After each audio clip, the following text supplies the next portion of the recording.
દર્શક મિત્રો, સત્યની ન્યૂઝ સાથે આજે ફરીથી એકવાર વલસાડની એવી વિકાસની ગાથાની વાત કરવી છે કે જે અધૂરી રહી ગઈ. માત્ર ને માત્ર વિકાસની જે ગાથા છે તે કાગળ ઉપર રહી ગઈ. આપણે અગાઉ જોયું કે જે તિથલની આપણે વાત કરી કે વિકાસ માત્ર ને માત્ર કાગળ પર જ રહી ગયો. અગેન આજે એવી જ એક જગ્યા કે જે વલસાડનું હાર્દ સમાન છે, કલ્યાણબાગ. અને કલ્યાણબાગની પણ એ જ વાર્તા છે કે જે વિકાસ કહીએ, વિકાસના નામ પર જે દેખાવું જોઈએ એ દેખાયું જ નથી. શું કહેશો પ્રતિકભાઈ આ વાતે?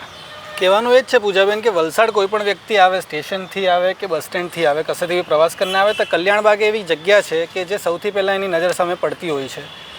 પણ હાલની પરિસ્થિતિ તો એવી છે કે આ કલ્યાણબાગ ફક્ત ને ફક્ત એક લેન્ડમાર્ક બનીને રહી ગયું છે કે તમારે આ સાઈડ જવું છે તો કલ્યાણબાગથી લેફ્ટ લઈ લેજો, તમારે બીજી કોઈ જગ્યાએ જવું છે કલ્યાણબાગથી રાઈટ લઈ લેજો. ફક્ત ને ફક્ત લેન્ડમાર્ક તરીકે આ જગ્યા બચી ગઈ છે.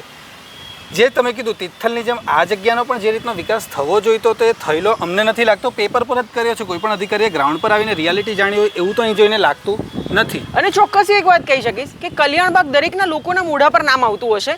તમે કહ્યું એ રીતે કે લેન્ડમાર્ક પૂરતું રહી ગયું છે, પણ કદાચ વલસાડના જે લોકો હશે ને, ખરેખર વલસાડમાં વસેલા લોકો હશે ને, એણે પણ વર્ષો સુધી આ કલ્યાણબાગમાં પગ નહીં મૂક્યો. અને કારણ એક જ છે કે કોઈને પણ પૂછો તો એક જ વસ્તુ કહેશે કે ભાઈ ત્યાં જવા જેવું છે જ શું, કેટલી ગંદકી છે, કેટલા બધા અસામાજિક તત્વો ત્યાં વધી રહ્યા છે, તો માણસ ફેમિલી સાથે આવવાનું નહીં જ પ્રિફર કરે અહીંયા. હાલ જ પૂજાબેન જે આપણે ફરીને અહીંયા નિરીક્ષણ કરી રહ્યા હતા તો આપણે જોયું શું પરિસ્થિતિ છે અહીંની.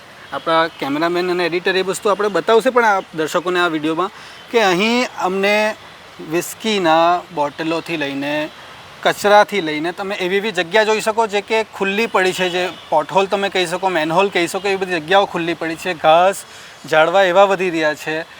ડેવલપમેન્ટ એ રીતે થાય કે લોકોને સારું ફીલ કરાવે, લોકોને સુવિધા આપે. પરંતુ આ જે ડેવલપમેન્ટ થયું છે સુવિધા કોઈ પણ રીતે પૂરું પાડતું હોય એવું તો દેખીતી રીતે લાગતું નથી. ઓફિસમાં બેસેલા, એસી ઓફિસમાં બેસીને જે લોકો આ બધા નિર્ણયો લેતા હોય છે અને જે લોકો આરસીએમ કચેરી કે કોઈને પણ જીપીએસવાળા ફોટા પાડીને મોકલી આપે કે અમે પાલિકાના રીતે કામ કર્યું છે અને અમે ટીકમાર્ક મારી દીધું છે કે આ કામ અમારે સ્વચ્છતા સર્વેક્ષણમાં કરવાનું હોય કે આમાં કરવાનું હોય તેમાં કરવાનું હોય, તમે ઓન પેપર કરીને બતાવી દો છો.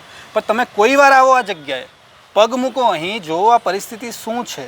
પાલિકાની ઓફિસ હોય અથવા જે પણ જે તે અધિકારીઓ જે જવાબદાર હોય તે લોકો અહીંયા આવીને જોવું જોઈએ શું પરિસ્થિતિ છે. અહીંયા સભ્ય સમાજના, સભ્ય પરિવારના લોકો આવીને અહીંયા શાંતિથી બેસી શકે એવી પરિસ્થિતિ અમને અહીં જે અમે કલાક ગાળ્યો છે એમાં અમને જણાતી નથી. આ મિનાર 15મી ઓગસ્ટ, 26મી જાન્યુઆરી, આ સિવાય આનો મહત્ત્વ કોઈના મગજમાં હોય એવું લાગતું નથી. ફક્ત એકવાર પેન્ટ કરી દેવાથી કામ ના હોય, એ સિવાય પણ અહીંયા ઘણું બધું છે જેનો તમારે ધ્યાન આપવાનું હોય છે. પૂજાબેન, તમે બે દિવસ માટે આવે કે 2-3 દિવસ માટે, સારા દિવસ માટે એને સાફ સફાઈ કરવામાં આવે ને પ્રોપર એને ચાલુ કરવામાં આવે. અને આ જે કંઈક વલસાડની ઓળખ કહી શકીએ કે કદાચ એને જે રીતે ડેવલપ જો કરવામાં આવે ને તો દૂરથી પણ દેખાય ત્યારે ખબર પડે કે આ વલસાડ છે અને આ કલ્યાણબાગ છે. પરંતુ અફસોસ કે ન તો આના પર કોઈ ધ્યાન આપવામાં આવી રહ્યું છે, ના આને ડેવલપ કરવામાં આવી રહ્યું છે. અને વાત જ્યારે ગાર્ડનની આવે ને ત્યારે આપણે સૌથી પહેલાં આપણને યાદ આવે બાળકો. અને કદાચ જે રીતના અહીંયા જે દ્રશ્યો જે છે ને, તમે વિડીયોમાં જોઈ શકશો કે જે રીતે ખુલ્લી ગટરો દેખાઈ રહી છે, જે પરિસ્થિતિ જોવા મળી રહી છે, કદાચ બાળકોને તો આપણે અહીંયા લાવવાનું પ્રિફર નહીં જ કરીએ. મોટા લોકો, વડીલોની વાત કરીએ કે વડીલો અહીંયા ચાલવા આવતા હોય, ખાસ કરીને બાળકોને વડીલો ગાર્ડનમાં આવવાનું વધારે પ્રિફર કરતા હોય છે. પરંતુ જે રીતે કલ્યાણબાગની પરિસ્થિતિ છે ને એ રીતે કદાચ અહીંયા સારા ઘરના લોકો તો આવવાનું પ્રિફર નહીં જ કરે. અને આ વલસાડનું એક અને માત્ર એક વલસાડની અંદર આવેલું ગાર્ડન છે અને એની પણ પરિસ્થિતિ જોઈને અત્યારે ખરેખર ખૂબ જ આપણને પણ અફસોસ થાય છે કે કદાચ જો આને ડેવલપ કરવામાં આવે તો એટલી મોટી વિશાળ જગ્યા છે કે જે આપણે કદાચ કલ્પના પણ ન કરી શકે ને એટલું સારું અહીંયા વિકાસ કરી શકે છે, એટલું સારું ગાર્ડન બની શકે છે. પરંતુ કદાચ સંબંધિત અધિકારીઓને આ બધી વસ્તુમાં ઇન્ટરેસ્ટ જ નથી એવું પણ કદાચ કહી શકીએ. આપણે ગ્રાઉન્ડ લેવલ પર જોઈને જ લાગી રહ્યું છે કે ફક્ત ને ફક્ત અમે અમારું કામ કર્યું એ ટીકમાર્ક કરવા માટે કામ થયા છે. હાલની જે સિઝન ચાલી રહી છે આપણી જ ચેનલ ઉપર તમે જોતા હશો કઈ કેટલા સાપના વિડીયો, સર્પના વિડીયો વગેરે આવે છે. અહીંયા જે ઝાડવા ને છોડના બધું જે જંગલ વિસ્તાર જેવું થઈ રહ્યું છે, એક બાગ નહીં પરંતુ આ એક રખેવાળ કર્યા વગરની જગ્યા જેવી લાગે છે. અહીં જો બાળકો કોઈ ફરવા મૂકવા આવે, જીવજંતુને કોઈ બાઇટ લાગે તો એનો જવાબદાર કોણ? સ્વચ્છતાથી ઘણો બધો ફાયદો થાય છે પણ તેનો પણ અહીં અભાવ જોવા મળે છે. વાયરો ખુલ્લા જોવા મળે છે, ડેન્જરનું સાઇન છે પરંતુ એ વાયરો ખુલ્લા મૂકી દેવામાં આવેલો છે. તો એ સાઇનનો મતલબ શું? ઇન શોર્ટ, અહીં ધ્યાન અપાતું જ નથી. આ કલ્યાણબાગ રામ ભરોસે ચાલે છે તેવી પરિસ્થિતિમાં છે હાલ. તો રામ ભરોસે ચોક્કસ આ કલ્યાણબાગ ચાલી જ રહ્યું છે, પરંતુ જો જોવા જઈએ ને તો આ અત્યારે માત્ર અસામાજિક તત્વોનો અડ્ડો બનતો જઈ રહ્યો છે. કે મેં તમને પહેલાં જ કહ્યું કે કદાચ સારા ઘરના લોકો હોય કે બાળકો હોય કે વડીલો હોય તે આ જે પરિસ્થિતિ આપણે જે જોયું, જે દ્રશ્યો આપણે જે જોયા, જે રીતે અસામાજિક તત્વોનો જે અડ્ડો બનતો જઈ રહ્યો છે, કદાચ બાળકો અને વડીલો માટે તો આ ગાર્ડનમાં આવું પોસિબલ છે જ નહીં. એટલે જ અમે ફરી એક જ વસ્તુ પ્રયાસ કરી રહ્યા છીએ કે વલસાડનો વિકાસ, કે જે વિકાસ ખાલી માત્ર કાગળ પર રહી ગયો છે, વિકાસની એવી ગાથા કે જે હંમેશા માટે અધૂરી જ દેખાઈ રહી છે. અને એવું નથી કે વિકાસ માટે ફંડ નથી ફાળવવામાં આવતું, ફંડ ફાળવવામાં આવે છે, પૈસા પણ હર વખતે ફાળવવામાં આવે છે, પરંતુ વાત એ જ થાય છે કે જે વિકાસ દેખાવો જોઈએ એ વિકાસ નથી દેખાતો. ફાળવાયેલી રકમ છે એ ક્યાં જાય છે એ તો અમને પણ નથી ખબર, પણ એટલું ચોક્કસથી દેખાય છે કે જે જગ્યા માટે પૈસા ફાળવવામાં આવે છે, જે વિકાસ માટે પૈસા ફાળવવામાં આવી રહ્યા છે, એ વિકાસ તો ચોક્કસ નથી અને નથી જ થયો.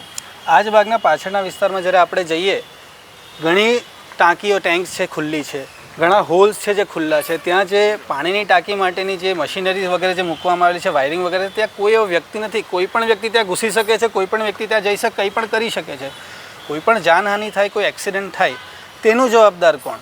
અહીં સીસીટીવી વગેરે લાગેલા હોય કે નહીં લાગેલા હોય એ તો અમને ખબર નથી, પરંતુ અહીં જો કંઈ પણ થાય તો એનો જવાબદાર કોણ? અને જે રીતે આપણે પેલું ખુલ્લી ગટરની ખાસ હું વાત કરવા માંગીશ કે ખુલ્લી ગટર જે આપણે જોઈ, કેટલી મોટી જગ્યા છે, બાળક નહીં કોઈ મોટો માણસ પણ અંદર પડી શકે એટલી મોટી ખુલ્લી જગ્યા છે. અને આટલી હદે જ્યારે બેદરકારી સામે દેખાય છે ને ત્યારે તંત્રની સામે ચોક્કસ સવાલો ઊભા થાય જ છે કે આટલી હદે બેદરકારી શાના માટે? જ્યારે કોઈ એવી ઘટના બની ગઈ, દુર્ઘટના થઈ ગઈ, ત્યારે એને જવાબદાર કોણ રહેશે? ફક્ત ને ફક્ત એટલું જ, વારંવાર પૈસાની ફાળવણીઓ થાય છે, વારંવાર ડેવલપમેન્ટના અને બ્યુટિફિકેશનના કામોના નામે કેટલા પૈસાનું આવંટન થાય છે, લગાતાર કામો થાય છે, પરંતુ ધરાતલ પર એ કામ દેખાતા કેમ નથી? મહત્ત્વનો પ્રશ્ન ફક્ત ને ફક્ત આ જ છે. જ્યારે એક બાગની વાત કરીએ, બેને જેમ કીધું, પરિવારને ધ્યાનમાં રાખીને, વડીલોને ધ્યાનમાં રાખીને, બાળકોને ધ્યાનમાં રાખીને, અહીં તમે બાળકોની વાત કરીએ તો આ જો તમે બાળકોને રમવા માટેની જે સુવિધાઓ છે ત્યાં તમે અંદર જઈને જોશો તો ઘણી ખરી તકલીફો તમને દેખાશે. રમતમાં એ લોકોને ઈજાઓ થઈ શકે છે તેવી એ સુવિધાઓ છે. ત્યાં નીચે પથ્થરા, કાંકરા છે, લસરપટ્ટીમાંથી બાળક ઉપરથી નીચે આવે ને કાંકરામાં પડે તેની શું પરિસ્થિતિ થાય? શું એ અધિકારીઓ પોતાના બાળકને એ લસરપટ્ટીમાં રમાડશે? એ જ કે તમે જે તમારી જવાબદારી છે ને અહીંયા ડેવલપમેન્ટની, તો એને એવી રીતના ડેવલપ કરો કે પોતાના ઘરનું ગાર્ડન કરતા હોય. આ સરકાર જે પૈસા વાપરે છે તે આપણા જ પૈસા ટેક્સના વપરાય છે ને તેનો દુરુપયોગ ના થાય, સદુપયોગ થાય અને ગ્રાઉન્ડ પર દેખાય. તો પ્રદીપભાઈ, વાત એટલી જ કહેવાની કે અત્યારે આપણે કલ્યાણબાગની પરિસ્થિતિ જોઈ કે માત્ર અસામાજિક તત્વોનો અડ્ડો બની ગયો છે. સફાઈના નામે, સ્વચ્છતાના નામે કદાચ કાંઈ જ નથી બચેલું. જે રીતે જોઈએ કે ઝાડી ઝાખરા જ્યાં ત્યાં ઉગી આવ્યા છે, જંગલ વિસ્તાર બની ગયો હોય એવું લાગી રહ્યું છે. શૌચાલયની જો વાત કરીએ તો ત્યાં પણ સફાઈના નામ પર કંઈ જ નથી, માત્ર ગંદકી જ ગંદકી ખદબદી રહી છે. ત્યારે સંબંધિત અધિકારીઓને એટલું જ કહેવાનું કે એકવાર તમારી એસી ઓફિસ જે છે, તમારી જે ચેર છે સરસ મજાની, એમાંથી ઉઠો, બહાર આવો, ગ્રાઉન્ડ લેવલ પર આવશો તો ખબર પડશે વિકાસ કેટલો થઈ રહ્યો છે. કારણ કે માત્ર એસી ઓફિસમાં બેસીને કાગળ પર વિકાસ નહીં જ થાય, ગ્રાઉન્ડ લેવલ પર આવીને જોશો તો તમને ખબર પડશે કે વિકાસની કેટલી અને ક્યાં જરૂર છે અને કેટલો વિકાસ થઈ રહ્યો છે.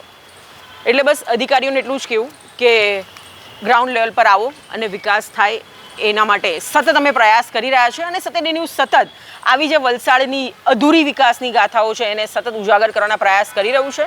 તો દર્શક મિત્રો, ફરી એકવાર મળીશું વલસાડની આવી જ એક વિકાસની ગાથા સાથે. આપ જોઈ રહ્યા છો સત્ય ન્યૂઝ ગુજરાત. હું છું પ્રતિક પાંડે, સાથે છે પૂજાબેન ઠક્કર. જો તમે આ વિડીયો ફેસબુક પર જોઈ રહ્યા છો તો લાઈક અને ફોલો કરો, અને યુટ્યુબ પર જોઈ રહ્યા છો તો અમારી ચેનલને સબસ્ક્રાઇબ કરો. satyday.com, આઝાદી સમાચારોની.